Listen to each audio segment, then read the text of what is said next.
Even beat up as they are, I am still going Giants 30-21. Way has it blocked by Jennings this time. And the ball goes bouncing into the end zone for a safety. Manning back to throw. Steps up. Deep ball. Odell Beckham Jr. on the post. Jumps up. Makes the catch. Touchdown Giants. Finally got single coverage on him. Manning takes the snap. He's back to throw. Heaves it down the right-hand side for Randall, who makes the catch off the bobble and walks into the end zone for a touchdown. Happy Friday, everybody. This is First Take. Thanks so much for being with us. Skip Bayless and Molly Karam here in good old Bristol, Connecticut. Stephen A. joining us from New York. Good morning, gentlemen. What's going on, y'all? How you doing? Good. You know what? I just figured out why you just had to be in New York City today. Because clearly, the Pope and Obama were attracting way too much of your spotlight in New York, so you had to make your presence felt, just to remind everybody who owns that town, right? I will admit this much, Skip Bayless. I would feel that way about myself, as cocky as it may be, but here's where you are absolutely positively humbled. They don't get stuck in traffic jams. I do. That's correct. So clearly their clout is more significant than mine. Okay. Well said. Give Pope Francis and Barack my respects, please. Thank you. Appreciate that. Absolutely. Coming up, who is the most entertaining player in the NFL? And we'll pick all the big Week 3 matchups. 9 NFL teams trying to avoid going 0-3. The last team to drop 3 and make it to the playoffs, get ready for this, Doug Flutie, a team led by him. So we know history is not on your side. But first, we get into a team that did just that and is now 1-2. The Giants held on in the fourth quarter for the first time this season, defeating Washington 32-21 at MetLife. Eli was efficient and hasn't thrown a pick yet this season. Odell Beckham and Ruben Randall had 7 catches apiece. Now, Kirk Cousins, on the other hand, didn't have his best outing, throwing 2 interceptions with a QBR of 40. Here's his coach. When you go on the road and you play a big division game, a rivalry game like this, turn the ball over 3 times and have a punt blocked, I would say it's going to be very tough to overcome. Kirk was fine. We, like I said, we got to play better around him, and there's no quarterback controversy whatsoever. We got to do some things around him. We can't make this all about the quarterback. We got to create some turnovers on defense. We got to continue to run the ball, and the receivers got to make some plays. And Kirk's got to do better. We all got to do better. Stephen A., we need your thoughts on the Redskins. Is Kirk Cousins the answer? Well, he's not the answer. I mean, that doesn't mean that they can't win football games, but I have very little faith in Kirk Cousins for the biggest reason of all. When the lights shine brightest, he wilts beneath it. He shrinks beneath the pressure. And I thought last night was indicative of that. Obviously, getting the punt blocked and ultimately getting a safety based off of that for the Giants definitely helped them. A couple of interceptions by Amukamara, by Unger, certainly didn't help Kirk Cousins at all. The line of scrimmage, Schlereth pointed out yesterday how the Redskins should expect to win at the line of scrimmage, both offensively and defensively, and certainly that did not happen last night. Skip called it. Let's call it what it is. The Giants showed up last night, played above themselves when you consider the myriad of injuries that they were suffering from. The fact that they still showed up and handled their business, they deserve a lot of credit for it. But I was incredibly disgusted with the performance that I saw from the Washington Redskins. If you were going to lose the game, at least be a bit more competitive than you were. They didn't win at the line of scrimmage on offense or defense. They had no running game to speak of. Alfred Morris had 19 yards rushing, for crying out loud, on 6 carries. And we obviously know what Matt Jones was able to do, because as a running back, what did he do here? 11 carries for 38 yards.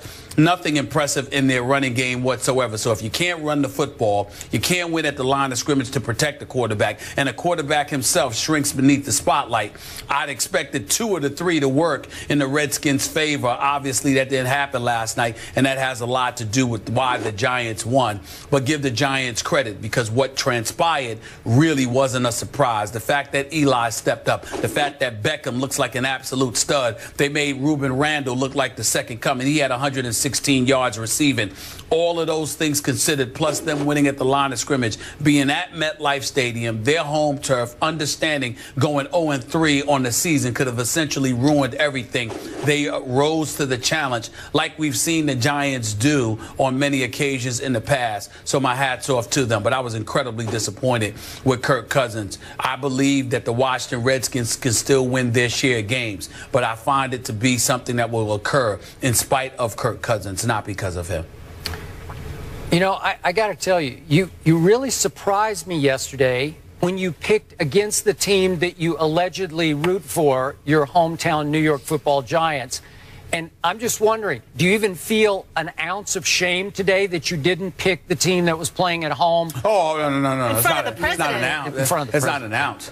I feel significantly ashamed of that, but it's not because I'm from New York and I wasn't a homer. I don't expect the Giants to go 16-0 any season. Every single season, I picked them and the Jets to lose a couple of games. You know, I picked my Steelers to lose a few games as well. Just because I love them don't mean I think they're going to win all the time. But the manner in which they played last night, meaning the Redskins, was incredibly disappointing. I knew that the Giants had injuries. I knew that Victor Cruz wasn't going to be there. I don't believe in the Giants running game, nor do I believe in their offensive line. So the combination of all those things, I was simply expecting, Skip, the Redskins to run the ball about 40 times and run it down the Giants' throat and find a way to win that way with Kirk Cousins being a game manager.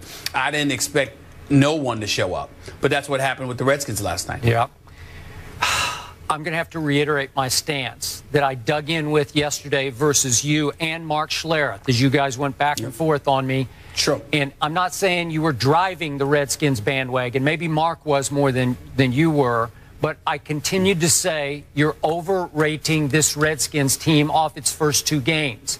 It did play the Dolphins close. The Dolphins are way overrated to me. Some people even picking them before the year started to win the AFC East. That is mind-blowing to me. And then the next win was overrated by the Redskins at home against the St. Louis Rams, who did not take them seriously enough coming off their huge opening day emotional win at home over their arch rival, the Seattle Seahawks in St. Louis. So they didn't show up in the first half. They fell behind 17-0. They couldn't quite dig out of the hole because they weren't ready for Matt Jones. The Giants were ready for Matt Jones last night. And as you point out, when Matt Jones and Alfred Morris combine for 57 total yards rushing on 17 tries, a little over 3 yards a carry, Kirk Cousins is in big trouble. And when those two combine between the tackles to go 29 yards on 9 tries, Kirk Cousins is even in bigger trouble. And I'm going to say what I said from the start. And again, if you want to disqualify me because I'm obviously a big RG3 fan and remain so to this moment, Kirk Cousins is not the answer because I said he wasn't from the start. And you're right. And I'm very impressed that you made that point. The bigger the stage, especially if it's a national TV stage, the more likely Kirk Cousins is to throw it to the wrong team. And the more likely Kirk Cousins is to miss that one open receiver on that one play that could have completely changed the momentum in the game. That's what he's been all the way through with this Redskins team. Again, I'm not trying to overly defend Robert, who's been an unmitigated disaster the last 2 years coming off his injury, but Robert Griffin III has shown you as an NFL player his rookie year, he's a big-time performer. The bigger the moment, the brighter the lights, Robert will make those throws. So let's just keep that in some perspective. I don't have anything against Kirk Cousins. I know Mike Shanahan continues publicly to support him and even compare him to a very young John Elway and a very young Steve Young. And I get that because you know and I know, I think we got it from the same source. Mike Shanahan preferred Kirk Cousins over Robert Griffin III, especially when it was going to require the sun and the moon to trade up to get RG3 with the second pick in that draft. Okay, I get that. And I love Mike Shanahan. I respect him. I also think his pride continues to talk for him a little bit when he says that Kirk Cousins is a franchise quarterback. I don't see that. And the other problem I have is with his makeup. He seems like a good young man. I don't know him, but listen, he takes his mistakes so hard. It just crushes him, and he goes and sits and he sulks and he's beating his helmet, and I appreciate that. I get that way about this show. I never like a show that we do. You know that. I'm always upset after the show, but you complain every day. I do, but yes, the show must go on. And if I mess up that topic, I'm going to get you in the next topic. And Kirk seems to not be able to leave his frustration on the bench. He goes out to the next huddle for the next series, and he's trying a little bit too hard, and he's pressing, and then, no, not again.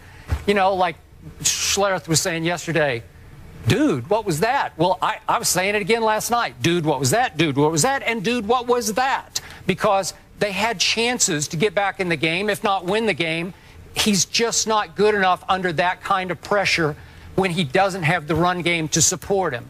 So, again, I don't know what Robert's future is in Washington. I hope it's somewhere else. I don't know what's going to happen there. Probably the bridge is burned. I certainly don't blame Jay Gruden for supporting Kirk, because I think he wants Kirk badly to succeed. But, if you're going to go with one or the other, I'd go with Colt McCoy. I still respect Colt McCoy's ability to, if you will, game manage under the brightest lights. He won't disappoint you when the stage is the biggest. You remember him playing at Dallas last year. Well, I will say this to you. It does explain why RG3 was kept around. I can tell you that much. Because you certainly can't definitively rely upon Kirk Cousins. Let's just call it what it is. He had 30 attempts. 30 of his pass attempts were in the fourth quarter. Yeah. For crying out loud. He threw like 5 for 15 for 53 yards under duress. So that's just 33% completion percentage. So every time you look at him and you need him to step up, he's somebody that just appears incapable of stopping the bleeding. He doesn't seem to be that kind of guy. And I think that that's a huge problem in all of this, and that's something that everybody has to monitor moving forward. But I still blame the Redskins from this perspective. They did get beat at both lines of scrimmage. I didn't expect that to happen. Yeah. They should have played better. Their run game should have been more effective. And it just seemed from the time that they gave up that safety off the block punt that they were demoralized from that point forward, and they never recovered. And considering the fact that this is an NFC East rivalry, and by the way, Skip, allow me to take a moment to give another network some credit. That whoever that producer was that produced that piece leading into the game last night with Lawrence Taylor and John Riggins, that was some sensational stuff. That was incredibly touching. It really was. I loved it, and it made you look that much more forward to the game. It really and set then the Redskins, stage. I agree. It set the stage perfectly, and then the Redskins didn't show up. They didn't show up last night. It's just that simple.